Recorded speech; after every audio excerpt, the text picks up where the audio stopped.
رخ کریں گے لاہور کی جانب، جہاں جعلسازی کا مقروض ادا کرنے پر مالک اور مینیجر کے خلاف مقدمہ درج کر کے ایک ملزم کو گرفتار کر لیا گیا۔ D G Punjab food authority Asim Javed کا لنک روڈ پر گاؤں کٹیالہ میں سنیکس یونٹ پر چھاپا، فنگس زدہ ایکسپائر مونگ پھلی کو خشک کر کے ان کو تیار کرنے والے یونٹ پکڑا گیا۔ سنیکس یونٹ میں فنگس زدہ مونگ پھلی زمین پر ترپال پر خشک کی جا رہی تھی۔ ذخیرہ شدہ ناقابل استعمال مونگ پھلی کی خرید و فروخت کا ریکارڈ عدم موجود پایا گیا۔ فیکٹری میں صفائی کے ناقص انتظامات، فروخت کے لیے تیار نمکوں پر لیبل موجود نہ تھا۔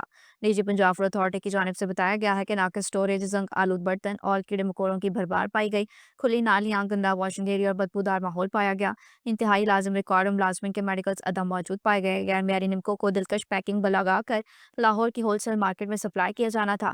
صحت دشمن عناصر کو نکیل ڈالنے کے لیے تمام فوڈ پوائنٹس کی مسلسل چیکنگ کی جا رہی ہے۔ پنجاب بھر میں ملاوٹ اور جعلسازی مافیا کا قلعہ قمع کرنے کے لیے فوڈ سیفٹی ٹیمیں مسلسل کارروائیاں کر رہی ہیں۔ وزارت دہشت گردوں کا ہر حربہ ناکام بنانے کے لیے ہمہ وقت فیلڈ آپریشنز جاری ہیں۔ شہری پنجاب فوڈ اتھارٹی سے منظور شدہ اشیاء خریدیں۔ شکایت کے لیے 1223 پر اطلاع دیں۔